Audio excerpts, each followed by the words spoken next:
भला हुआ मेरी माला टूट गई, मैं राम भजन से छूटी। भला हुआ मेरी माला टूट गई, मैं राम भजन से छूटी। मेरे सिर से टली बला, भला हुआ मेरी माला टूट गई, मैं राम भजन से छूटी। मैं राम भजन से छूटी। नमस्कार मेरे प्यारे भाइयों, मेरे परमात्मा के प्यारे जीव हंसों। मैं हमेशा मालिक से यही दुआ करूंगा कि आप सब मेरे भाइयों का विवेक पहले से ज्यादा और ज्यादा और ज्यादा से ज्यादा बढ़ता ही जाए। बस मेरे दिल की यही अरदास है कि ऐसी कोई चीज ना रहे जो आपको समझ ना आए। हर चीज आपको बिल्कुल क्रिस्टल क्लियर होती जाए। बस यही चाहूंगा मैं, यही अरदास करूंगा उस बंदी छोड़ से, उस परमपिता परमात्मा से कि वो आपके विवेक शक्ति में बढ़ोतरी करता ही जाए और ऐसा कोई भी अज्ञान ना रहे इस दुनिया में जो आपको 1% भी भ्रमित कर पाए। कुछ ना रहे ऐसा। आपका ये भाई आपकी पूरी मदद करने के लिए तैयार है। बस आप निष्पक्ष भाव से इस सत्संग को सुनते रहिए और उस पर विचार करते रहिए। विवेक लगाइए कि जो मैंने बात कही है वो सत्य है या असत्य है। जवाब मेरे भाई आपके अंदर से ही आएगा। उस परमात्मा का जवाब आपके अंदर से आएगा। बस उसको पहचानने की कोशिश करो। साहिब बंदगी। और दोस्तों, आपको बताना चाहूंगा कि काफी दिनों से कुछ लिंक व्हाट्सएप पे शेयर किए जा रहे हैं जिसमें कुछ गुरुओं की फोटो लगाई गई है और कुछ भड़काऊ से शब्दों से टाइटल दिया गया है। दोस्तों, ऐसे किसी भी चैनल से हमारा कोई लेना देना नहीं है। आप उनको बिल्कुल ना देखें, बिल्कुल भी ना देखें, क्योंकि वो सत्संग हमारे ही अपलोड कर रहा है और गलत फोटो लगा लगा के दुनिया को भ्रमित कर रहा है। बिल्कुल भी उनका चैनल ना तो सब्सक्राइब करें और जिन्होंने किया है वो अनसब्सक्राइब कर दें। बिना मेरी परमिशन के जो सत्संग अपलोड किए जा रहे हैं ये बिल्कुल गलत बात है। आप ये सब बंद करें। और कोई भी मेरा भाई अगर अपने चैनल पे कोई सत्संग मेरा चलाना चाहता है तो पहले परमिशन लो। प्रचार में योगदान करना है तो बिल्कुल सही तरीके से करो। किसी भी गुरु की फोटो नहीं लगानी है। सब गुरु मेरे बड़े अपनी अपनी ठौर। शब्द विवेकी पारखी सो माथे का मोर। हमने हर गुरु की इज्जत करनी है। हमें किसी भी गुरु से हमारा वैर नहीं है भाई। हर गुरु अपनी अपनी सीमा में अपने अपने शिष्यों को ज्ञान दे रहा है। जहां तक उसकी पहुंच है वो अपने अपने शिष्यों को पहुंचा रहा है। क्या दिक्कत है इसमें? इसलिए मेरे भाई ये जो गलत काम है इसको बंद करो और अगर करना ही है तो सही से करो। जैसे मैं किसी की फोटो नहीं लगाता हूं, आप भी मत लगाएं। साहिब। तो भाई आज जो वाणी लेंगे बंदी छोड़ सतगुरु कबीर साहब की वाणी है और इस वाणी को समझने के बाद आपके हर सवाल का जवाब मिल जाएगा। सारे भ्रम खत्म हो जाएंगे। एक सही दिशा में आपका विवेक काम करने लग जाएगा। तो कौन सी वाणी है आज हम जो लेंगे? आपा चीने भरम न साई। ये कबीर साहब की वाणी है। तो क्या कहती है वाणी? दया करी गुरु युक्ति बताई, आपा चीने भरम न साई। यानी गुरुदेव ने दया करके वो युक्ति मुझे बता दी, वो भेद मुझे बता दिया, वो सिमरन का तरीका, वो विधि मुझे बता दी, और मैं इस प्रकृति मंडल से न्यारा होके उस शब्द की साधना करने लगा। जोश प्रकृति से सर्वथा न्यारा ही है, वो प्रकृति से भाई न्यारा ही है, और वो यहीं पर बैठे बैठे घर में ही उसको आप ध्या सकते हैं, उसका सिमरन कर सकते हैं। किसी रूहानी मंडलों पे जाके, किसी भूमियों पे चढ़ के वहां कुछ नहीं मिलने वाला भाई, जो मिलेगा यही मिलेगा। घर ही में घर दिखावे, सो सतगुरु मोहे भावे। तो इसी घर में, इसी शरीर में बैठे बैठे आपको उस आत्मज्ञान को प्राप्त करना है, उस निज नाम को प्राप्त करना है, जिससे आप अपने आप को चीन सकते हो कि आप क्या हो असल में। तो कहते हैं आपा चीने त्रिभुवन सूझे, गुरु प्रताप काल से छूटे। यानी जब आपने अपने आप को सूझ लिया, अपने आप को जान लिया, तो त्रिभुवन भी सूझने लग जाएगा। तीन लोग भी आपको पता लग जाएगा कि क्या होते हैं, और तीन लोग को छोड़ते हुए आपने करना क्या है। एक एक चीज आपको क्लियर हो जाएगी। ये सुरती इन तीन लोग से हटा के सीधे उस शब्द में लगा देनी है। बस उसी को मुक्ति कहते हैं भाई। और कोई जंतर मंतर तंत्र, नित्य नेम व्रत, इन पाखंडों से मुक्ति नहीं मिलती। मुक्ति केवल अपने आप को चीन के मिलती है। जब ये आत्मज्ञान परमात्मा के द्वारा बताया जाता है, तब ये जीव अपने निज स्वरूप, अपने आत्म स्वरूप को प्राप्त करता है। अब कहते हैं बाहर न भटको रे मन भाई, पाप पुण्य को बीज नसाई। पाप पुण्य दोनों कसबाती, जन्म जन्म इन जारी छाती। अब साहिब कह रहे कि रे मन, बाहर मत भटक। बाहर जो भी दिख रहा है वो माया है, वो बदलता है, वो नाशवान है। अगर बाहर सुरत लगाएगा तो भ्रमित होके 84 में जाएगा। सुरत कहां लगानी है? केवल और केवल शब्द में सुरत लगानी है। अरे सुरत समाए शब्द में, वाको काल ना खाए। तो क्या करना है कि पाप पुण्य का बीज नाश कर देना है। जितने भी कर्म करने हैं उसमें ये आस नहीं लगानी है कि मैं कोई पुण्य कर रहा हूं, इसका मुझे फल चाहिए। पाप तो वैसे भी नहीं करने हैं।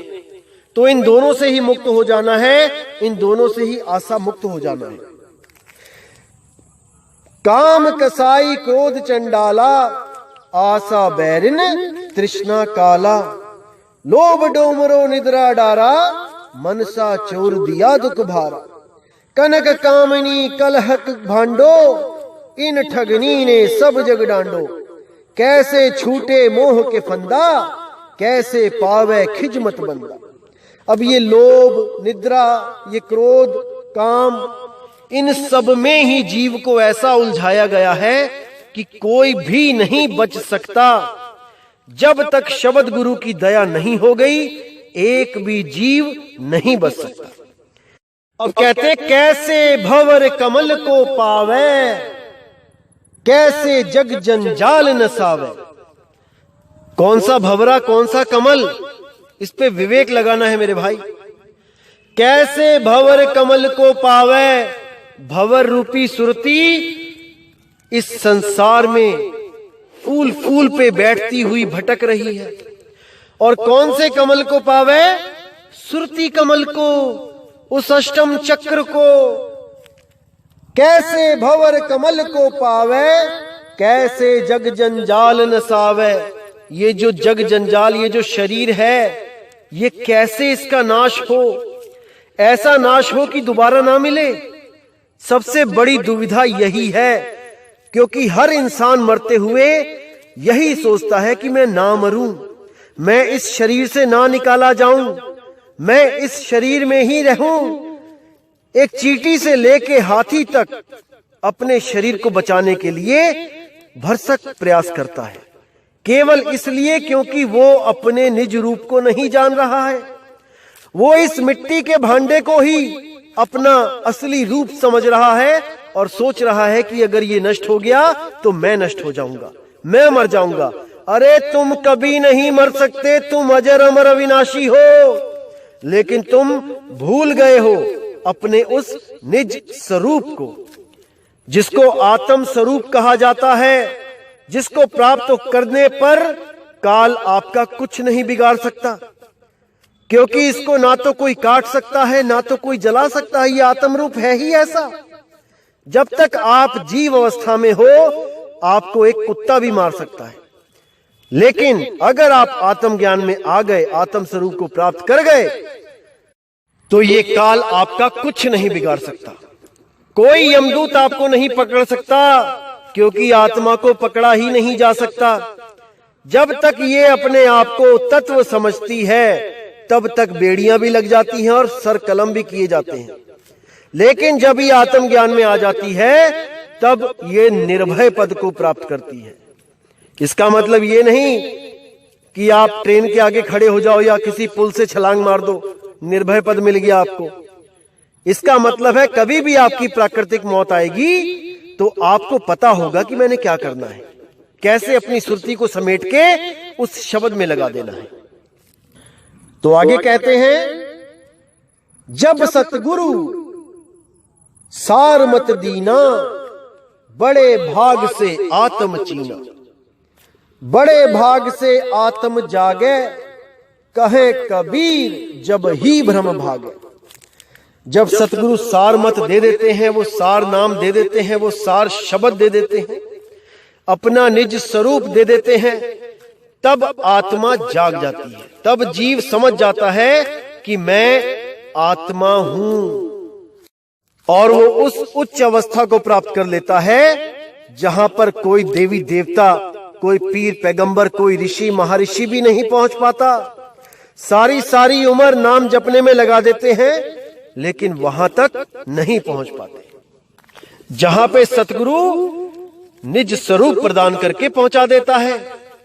इसीलिए मलुकदास जी ने बोला, सुर नर मुनि सब थकित भये हैं, रुक गया दरिया नीर। कि सुर नर मुनि भी थक गए, उस स्वरूप को प्राप्त नहीं कर पाए, हजारों लाखों साल भक्तियों में लगा दिए, लेकिन जो गुरु ने मुझे प्रदान किया वो आत्म ज्ञान, वो अनमोल ज्ञान था। ये सुर नर मुनि भी वहां नहीं पहुंच पाते, क्योंकि इनको सतगुरु नहीं मिला, इनको केवल 3 लोक का गुरु मिला। तो कहते हैं, बड़े भाग से आत्म जागे, और कहे कबीर तब ही भ्रम भागे। बड़े भागों से ऐसा गुरु मिलता है जो आत्म ज्ञान इस जीव को दे देता है और इसको हमेशा के लिए बंधनों से मुक्त कर देता है। अगर इसको सतगुरु ना मिले तो मेरे भाई इसका अनमोल जन्म बर्बाद हो जाता है। और आज के समय में इतने ज्यादा जो काल के दूत बैठे हैं, उनका एक ही लक्ष्य है कि कैसे भी इन जीवों का अनमोल जन्म बर्बाद किया जाए। उनका एक ही लक्ष्य होता है, इसके बदले उन्हें क्या मिलता है?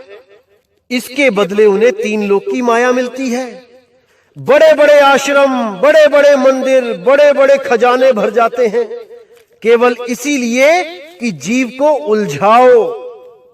जैसे आपने देखा है फिल्मों में, जो स्मगलर होता है, जो विलेन होता है, वो अपने गुर्गों को दारू, मीट, अंडा, शराब, इनकी कोई कमी नहीं होने देता। इसी प्रकार काल भगवान भी जो उसके कालदूत जो इस दुनिया में गुरु बन के बैठे हैं, उनको भी किसी चीज की कमी नहीं रहने देता, उनको भी अनंत भंडार भर देता है, केवल इसीलिए कि ये जीव कहीं अपने निज स्वरूप को प्राप्त ना कर ले। क्योंकि अगर उसने अपना स्वरूप प्राप्त कर लिया तो ये मन मर जाएगा, ये 3 लोक का राजा मर जाएगा। इसलिए इसने भरमाने के लिए ऐसे ऐसे गुरुओं को इस कलयुग में भेज रखा है।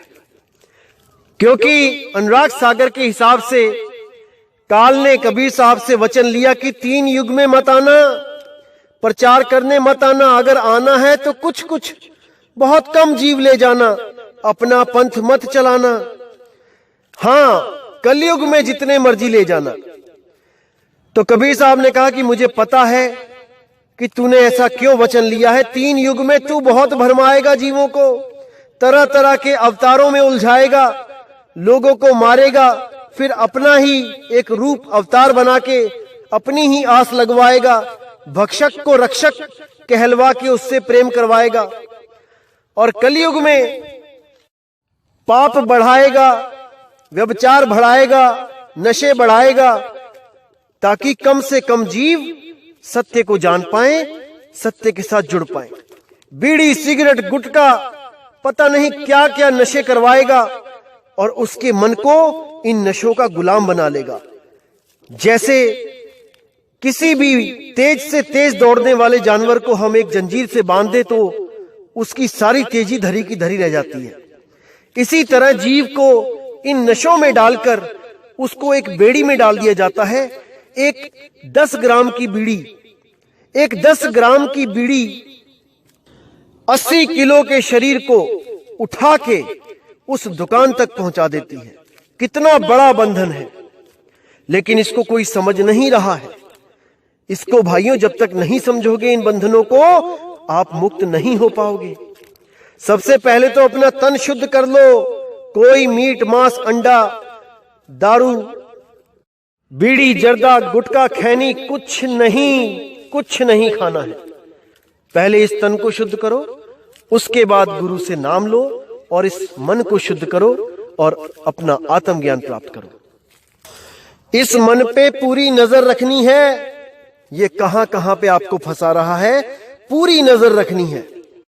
और देखना मेरे भाई, जिस दिन से आपने इस पर नजर रखनी शुरू कर दी कि ये क्या सोच रहा है, क्या ख्याल पैदा कर रहा है, अच्छा कर रहा है कि बुरा कर रहा है, आपने ये निर्णय लेना शुरू कर दिया, तो मेरे भाई आप समझो कि इसकी गुलामी से बाहर हो। अगर आपने इसको पकड़ना सीख लिया, नहीं तो ये आपको ऐसे ऐसे भरमाएगा कि आप संभल नहीं पाओगे। तो इसीलिए दोस्तों, जो आत्म ज्ञान है, बिना उसको प्राप्त किए इस मन से नहीं जीता जा सकता। कोई नहीं जीत सकता। इससे वही जीत सकता है जो भेदी गुरु से आत्मज्ञान को प्राप्त कर ले।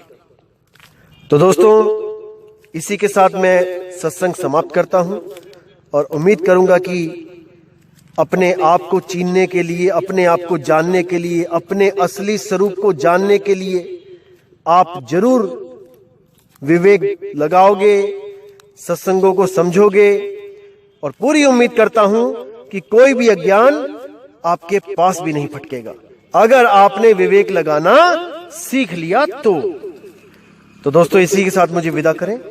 जय गुरु बंदी छोड़ वैराग साहिब, जय गुरु बंदी छोड़ साधु शरण साहिब, जय गुरु बंदी छोड़ बाबा मदन साहिब, जय जय सतगुरु बंदी छोड़ सतगुरु सत्य कबीर साहिब की सदा ही जय हो, सदा ही जय हो मेरे मालिक की साहिब बंदगी सतनाम।